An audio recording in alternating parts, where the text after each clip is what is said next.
Good morning, students.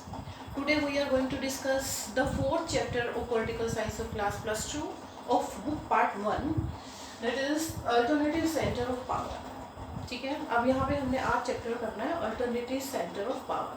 Centre of power कौन कौन से थे, क्या अल्टरनेटिव्स थे। ओके, सो इस चैप्टर को समझने के लिए फर्स्ट हम जाएंगे। देखो, हमने पहले एक चैप्टर पॉलिटिकल साइंस का किया था, उसमें हमने कैसे कहा था कि जो वर्ड था ना वो टू पार्ट्स में डिवाइड था, यूएसए और यूएसएसआर। ठीक है, पहले भी आपने चैप्टर में पढ़ा हुआ, कोल्ड वार वाले में भी पढ़ा हुआ। ठीक है, अब देखो सबसे पहले हम लेते हैं वहीं से थोड़ा सा बैक जाते हैं। Cold war. कोल्ड वार क्या बताया था मैंने आपको, that was the very first chapter of political science. Cold war शीत युद्ध के बारे में था। कोल्ड वार क्या होती है, जिसमें हथियारों के साथ युद्ध नहीं लड़ा जाता, लेकिन फिर भी जो आपस में खिंचाव होता है किन्हीं दो के बीच में, वो बहुत ज़्यादा होता है। ठीक है, तो वो खिंचाव होता है, चाहे वो वर्बली है चाहे कैसे भी फ्रस्ट्रेशन है, लेकिन औजारों का यूज़ नहीं होता। ठीक है, इसे शीत युद्ध वर्ल्ड वार था। ठीक है, अब देखो कोल्ड, तभी इसको कोल्ड बोलते हैं, ठंडा, मतलब ठंडा, वायलेंस नहीं होता, औजार नहीं यूज करते, लेकिन कोल्ड वार है। अब देखो जो वर्ड था वो टू पार्ट्स में डिवाइड था, यूएसए और यूएसएसआर। ओके, अब देखो यूएसएसआर मतलब सोवियत संघ जिसको बोलते हैं। ठीक है, सोवियत संघ। अब क्या हुआ, इन दोनों के बीच में जो कोल्ड वार था, तो 1991 में क्या हुआ, यूएसएसआर तो खत्म हो गया, क्रॉस, यूएसएसआर तो खत्म हो गया। ठीक है, और कोलैप्स हो गया। कब कोलैप्स हुआ, 1991 में। ठीक है, अब इसके कोलैप्स होने के बाद देखो थ्री जो थी हमारी यूनियंस थी, थ्री यूनियंस सामने निकल के आई। वो कौन कौन से थ्री मेन यूनियंस थे, यूरोपियन यूनियन, एशियन यूनियन और द चाइना यूनियन। अब हमने इन तीनों के बारे में इस चैप्टर के अंदर पढ़ना है। ठीक है, सबसे पहले देखो हम यूरोपियन यूनियन की बात करते हैं।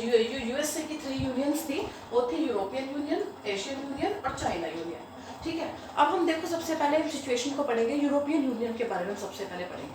लेकिन क्या थे रिलेशंस या क्या हालात थे यूएसए के यूरोपियन यूनियंस के साथ। ठीक है, देखो पहले मार्शल प्लान। ये Marshall plan, this is very important कि मार्शल प्लान क्या था। ये कई बार आपको एग्जाम में क्वेश्चन भी याद आता है कि व्हाट इज मार्शल प्लान। ठीक है, now we are going to discuss about the Marshall plan introduce by US. ये मार्शल प्लान किसने इंट्रोड्यूस किया था, यूएस ने। ठीक है, अमेरिका ने। यूएस ने क्या इंट्रोड्यूस किया, मार्शल प्लान यूज किया। अब मार्शल प्लान में था क्या, to provide financial help to European. अब ये किस लिए प्लान बना था, यूएस ने जो मार्शल प्लान बनाया था, to provide the financial help.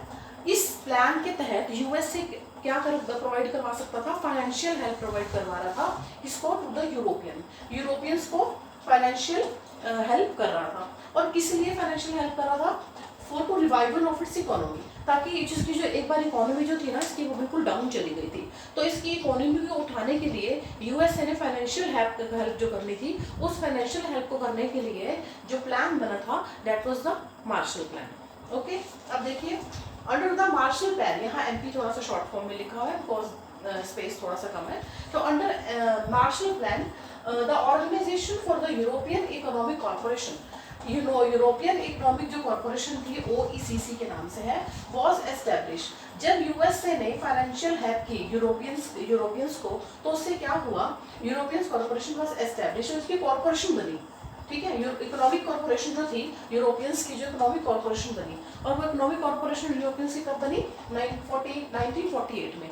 ये जितने भी इसके अंदर सन दिए हुए हैं ना कि कोलैप्स कब हुआ, 1991 में, उसके बाद यूएस की यूरोपियन जो कॉर्पोरेशन बनी 1948 में, ये सारे आपके 1 मार्क्स में क्वेश्चन आ सकते हैं। ठीक है, तो keep it in your mind.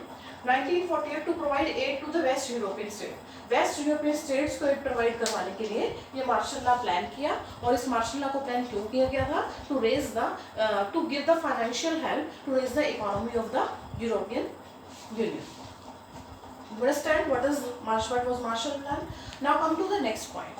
European Union was established in 1922.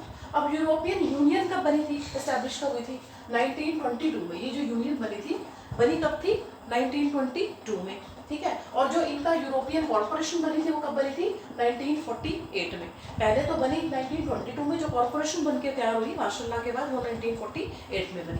ठीक है, अब यूरोपियन यूनियन, अब उस टाइम यूरोपियन 1922 में क्या हुआ था कि 1922 में जब ये यूनियन बनी थी, तो उस टाइम क्या हुआ था, यूरोपियन वर्सेस यूएसए हो रहा था।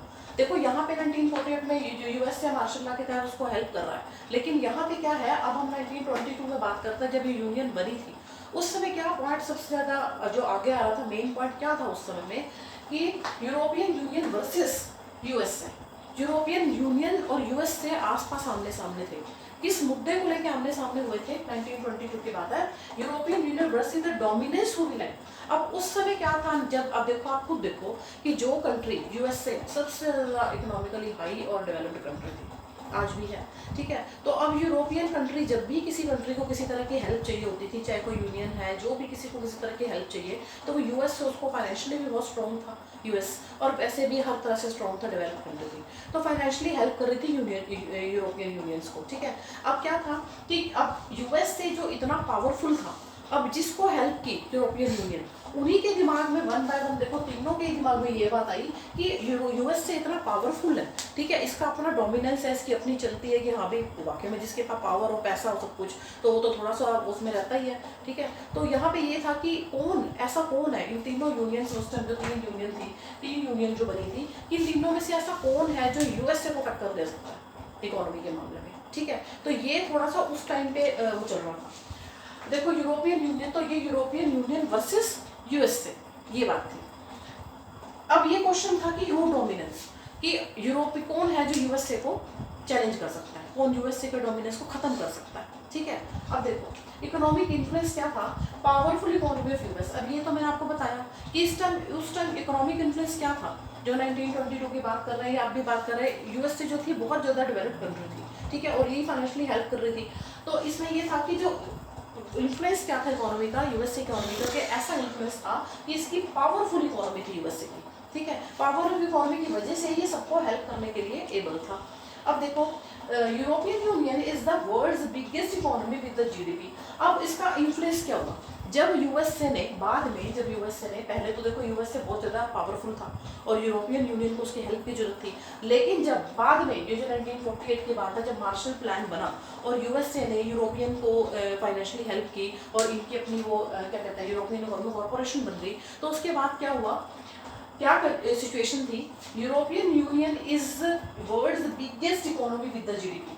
जो यूरोपियन यूनियन थी, ठीक है, वो पूरे वर्ल्ड की सबसे बिगेस्ट इकोनॉमी थी, सबसे ज़्यादा इकोनॉमी हाईएस्ट किसकी हो गई थी, यूरोपियन यूनियन की, विद द जीडीपी ऑफ, इसकी जीडीपी की थी, जीडीपी पता है ना आपको, ठीक है, आपने पहले 9th क्लास में भी पढ़ा हुआ जीडीपी के बारे में। तो GDP of more than 12 trillion in 2005, 12 trillion ज़्यादा थी 2005 में। ये उस टाइम की सिचुएशन थी 2005 की यूरोपियन यूनियन की इकोनॉमी की, ठीक है। तो slightly larger than the USA, और यूएसए से थोड़ी सी ज़्यादा थी, यानी कि इस टाइम पे यूरोपियन यूनियन जो थी वो यूएसए के टक्कर में आ गया था बिल्कुल, बल्कि यूएसए से थोड़ा सा स्लाइटली ज़्यादा ही थी इसकी इकोनॉमी, जीडीपी की बात करते हैं अगर, ठीक है, ग्रैंड डोमेस्टिक प्रोडक्ट है जीडीपी, ग्रैंड डोमेस्टिक प्रोडक्ट, ठीक है। तो 12 ट्रिलियन थी 2005 में इसकी total GDP, and slightly larger than the USA, USA से थोड़ी सी ज़्यादा थी। अब देखो, और जो इसकी करेंसी थी, यूरोपियन यूनियन की करेंसी क्या है, यूरोप की यूरो, ठीक है। तो जिसकी जो करेंसी थी, अब ऑटोमेटिकली जब इसकी इकोनॉमी हाई चली गई तो उसकी करेंसी की भी वैल्यू होगी, ठीक है। तो इसकी यूरो की जो यूरो थी, जो इसकी करेंसी थी यूरोपियन इसकी यूनियन की, can pose a threat to the dominance of the US dollar, और यूएस की करेंसी क्या है, डॉलर, ठीक है, और उधर यूरोपियन यूनियन की यूरो। तो यूरो अब इसको यूएसए के डॉलर्स को थ्रेट कर सकता था, ठीक है। देखो अब देखो, its share of the world is 3 time, world की टोटल जो इकोनॉमी होती है उसके अंदर सबसे बड़ा शेयर जो था 3 टाइम्स ज़्यादा शेयर था यूरोपियन यूनियन का, ठीक है, and larger than that of the US, जो कि यूएसए से काफ़ी ज़्यादा था, allowing it to be more assertive in the trade. अब जो ट्रेड के मामले में इकोनॉमी कैसे बनती है, ट्रेड से, बिजनेस से, ठीक है। तो अब इस वजह से क्या हुआ, जब यूरोपियन यूनियन की जो इकोनॉमी थी वो ज़्यादा हाई चली गई, उसकी वैल्यू, जो उसकी करेंसी थी यूरो, उसकी भी वैल्यू यूएसए से के डॉलर से बहुत ज़्यादा हो गई। तो यहाँ पे वो कहा ना कि जो स्टार्टिंग में कहा था कि कौन यूएसए को टक्कर दे सकता है, तो यहाँ पे यही इसके टक्कर में आ गया, यूरोपियन यूनियन, जिसकी इकोनॉमी यूएसए से भी ज़्यादा चली गई, ठीक है। अब तो 3 टाइम लार्जर थी, पूरे वर्ल्ड के जो शेयर था उसके अंदर 3 टाइम ज़्यादा थी इसकी, जो कि लार्जर देन द यूएसए से भी ज़्यादा हो गई थी। कहाँ किसी टाइम में कहा जाता था कि यूएसए की सबसे ज़्यादा है, ठीक है, यूएसए से ज़्यादा थी, allowing it to be more assertive in trade. अब ये असर्टिव इन ट्रेड भी हो रहा था, बिजनेस के मामले में भी फिर पूरा बहुत आगे बढ़ चुका था जब करेंसी की इतनी वैल्यू हो गई।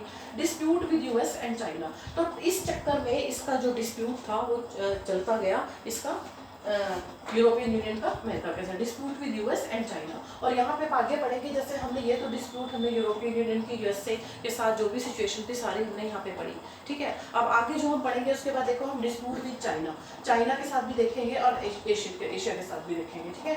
तो यहाँ पे हमने सारा देखा 3 गुना शेयर ज़्यादा था इसका, 3 टाइम्स शेयर। तो यहाँ पे सारा हमने देखा कि कैसे जो वर्ल्ड वॉर था यूएस से यूएसएसआर में, दोबारा से मैं एक बार डिस्कस कर देती हूँ। यूएस से यूएसएसआर जो सोवियत संघ था वो 1991 में कोलैप्स हो गया था, ठीक है। और कोलैप्स होने के बाद जो मार्शल लॉ जो यूएसए ने बनाया, किसने बनाया, मार्शल लॉ। तो यूएसए ने मार्शल लॉ बनाया to give the financial help to the European for the revival of the economy of the European Union, ठीक है। Under Marshall law the organisation of the European Union corporation बन गई, और ये corporation कब बनी, 1948 में। और वैसे ये यूनियन कब बनी थी, 1922 में बनी थी, ठीक है। अब देखो क्या हुआ कि यूरोपियन यूनियन की जो इकोनॉमी थी बहुत ज़्यादा हाई चली गई, और यूएसए की थोड़ी उससे स्लाइटली कम हो गई, बिल्कुल अपोजिट हो गया, ठीक है। तो इससे क्या हुआ, सबसे ज़्यादा इकोनॉमी में इन्फ्लुएंस किसका हो गया, यूरोपियन यूनियन का, ठीक है। तो क्या था, जीडीपी भी इसकी बहुत ज़्यादा हो गई।